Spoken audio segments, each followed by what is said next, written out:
আমার জানা মতে উনার কোনো পার্সোনাল প্রপার্টি নাই। আমার জানা মতে উনার কোনো ধরনের উনি একটা গাড়িও ওন করেন না। গ্রামীণ ইউনিভার্সিটি উনি করতে চেয়েছিলেন 2012, 13, 14 সালে। 14 সালে এটার জমি কেনা হয়েছে। পুরো পৃথিবীর সবচেয়ে বড় বড় প্রফেসরদেরকে আনতে চেয়েছিলেন যে গ্রামীণ ইউনিভার্সিটি হবে, বাংলাদেশে একটা গ্লোবাল বিশ্বমাপের একটা ইউনিভার্সিটি হবে। সেই অনুযায়ী পূর্বাচলে, তাও গভর্নমেন্টের পূর্বাচলের প্লট না, আলাদা পূর্বাচলের জায়গাও কেনা হয়ে। আপনি যদি জার্নালিজম করতে পারেন, আপনি বের করে দেখেন না এখানে গভর্নমেন্ট কোনো ইনফ্লুয়েন্স করেছে কিনা এই প্রত্যেকটা ঘটনায়। আপনি দেখেন যে এই পুরো বিষয়গুলোর মধ্যে কোনো রকমের এই ইন্টারিম গভর্নমেন্টের মিনিমাম কোনো ইনফ্লুয়েন্স আছে কিনা। আর যে প্রতিষ্ঠানগুলো যে আপনি বললেন, কোনোটাই কি প্রফেসর ইউনূস ওন করেন? একটা জিনিসের মধ্যে প্রফেসর ইউনূসের একটা শেয়ার আছে, উনি এখান থেকে একটা বেনিফিট পান। আপনি যে কোশ্চেনটা করলেন, আপনি বলছেন ডক্টর ইউনূসের, এটা আসলে কি ডক্টর ইউনূসের প্রতিষ্ঠান? আপনি কি শিওর? ওনার না হয় গ্রামীণ নামটা ওরা দিয়েছে, উনি কি ওইখানে একটা ওন করেন, একটা শেয়ার ওন করেন? ওনার কি পার্সোনাল প্রপার্টি কোথাও আছে? একটা পার্সোনাল প্রপার্টি আছে কোথাও? আপনি দেখাতে পারবেন? ইজি, এগুলো বলাও ইজি যে ওটা পেয়ে গেছে, অতএব আমরা ইনফ্লুয়েন্স করে এটা দেখিয়েছি। আপনি বের করে দেখান না যে না আমরা ইনফ্লুয়েন্স করেছি, করে ইন্টারিম গভর্নমেন্ট ইনফ্লুয়েন্স করে উনি এগুলো পেয়েছেন। এইটা তো প্রাইভেটের বিষয়। আমি গ্রামীণ এমপ্লয়মেন্টটা, আপনি গ্রামীণ এমপ্লয়মেন্টে আপনি নিজে যান না, নিজে যে আবিষ্কার কথা বলেন, এটা গ্রামীণ এমপ্লয়মেন্টের হচ্ছে কি জন্য অ্যাপ্রুভালটা তারা পেয়েছে। আপনি গ্রামীণ এমপ্লয়মেন্টের অফিসে যান, যে জিজ্ঞেস করেন, আপনি নিজে ইনভেস্টিগেট করেন যে এটা এর মধ্যে আমাদের কোনো ইনফ্লুয়েন্স ছিল কিনা। আমি আপনাকে, আপনি তো একজন বড় সাংবাদিক, আপনি ডেইলি স্টারে আছেন, আপনি নিজে ইনভেস্টিগেট করেন না।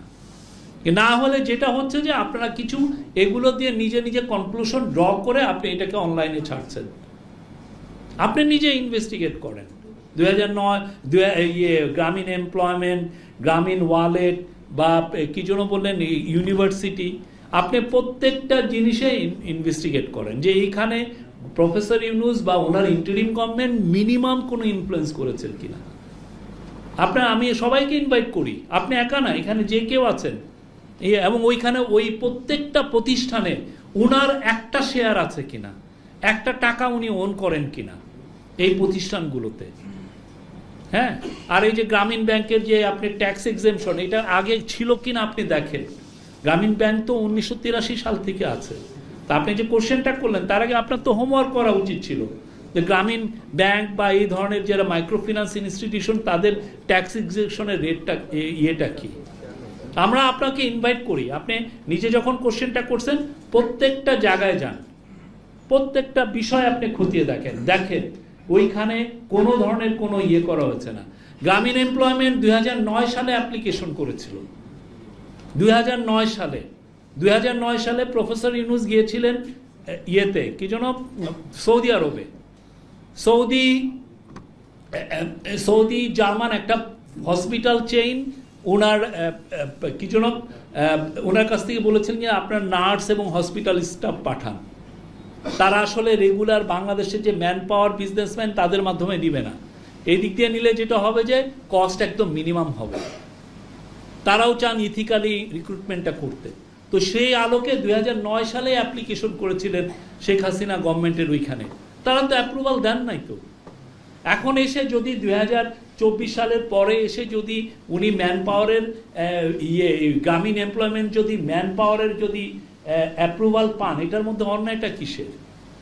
আপনি আমারে বলেন, বাংলাদেশে 3000 এরকম ম্যান পাওয়ার রিক্রুটমেন্ট এজেন্সি আছে, 3500। তো এটা উনি যদি এটা পেয়ে থাকেন, এটার মধ্যে আপনি দেখবেন যে আমরা ইনফ্লুয়েন্স করেছি কিনা, আমরা এটার দিকে। আপনি গ্রামীণ এমপ্লয়মেন্টে যান, আমি আপনাকে ইনভাইট করতেছি। সিমিলারলি আপনি গ্রামীণ ইউনিভার্সিটি উনি করতে চেয়েছিলেন 2012, 13, 14 সালে। 14 সালে এটার জমি কেনা হয়েছে। পুরো পৃথিবীর সবচেয়ে বড় বড় প্রফেসরদেরকে আনতে চেয়েছিলেন যে গ্রামীণ ইউনিভার্সিটি হবে, বাংলাদেশে একটা গ্লোবাল বিশ্বমাপের একটা ইউনিভার্সিটি হবে। সেই অনুযায়ী পূর্বাচলে, তাও গভর্নমেন্টের পূর্বাচলের প্লট না, আলাদা পূর্বাচলের জায়গাও কেনা হয়েছে, 200-300 বিঘা জায়গা। তো তখনই তো 2000 ওনারা যতবার অ্যাপ্লিকেশন নিয়ে গেছেন ইয়ের কাছে কি যেন ইউজিসির কাছে, ইউনিভার্সিটি গ্র্যান্ট কমিশনের কাছে, প্রত্যেকবার বলছে না অ্যাপ্লিকেশন জমা দিয়েন না, অ্যাপ্লিকেশন জমা দিলে আমরা এটা অ্যাপ্রুভ করতে পারবো না। ওনার এখন উনি যদি অ্যাপ্রুভালটা পান এবং উনি কি 6 মাসের সে নভেম্বর থেকে এই এখন পর্যন্ত 4-5-6 মাসের অডিট করে তারপরে তাকে গ্রামীণ ইউনিভার্সিটির অ্যাপ্রুভাল দেওয়া হয়েছে। তো এটার মধ্যে যদি আপনি আবার আমি বলছি যদি গভর্নমেন্টের কোনো ইনফ্লুয়েন্স পান আপনি বের করেন, আর দেখবেন যে এখানে প্রফেসর ইউনুস কোনো ধরনের কোনো বেনিফিট নিয়েছেন কিনা, উনি এগুলোর ওন করেন কিনা। একটা আমার জানা মতে ওনার কোনো পার্সোনাল প্রপার্টি নাই, আমার জানা মতে ওনার কোনো ধরনের উনি একটা গাড়িও ওন করেন না। এগুলো যারা বলছেন আমি সবাইকে ইনভাইট করব যে আপনি যে ছড়াচ্ছেন, যারা অনলাইনে এগুলো ছড়াচ্ছেন আপনারা ইনভেস্টিগেট করেন, ভালো মতো করে দেখেন। Thank you.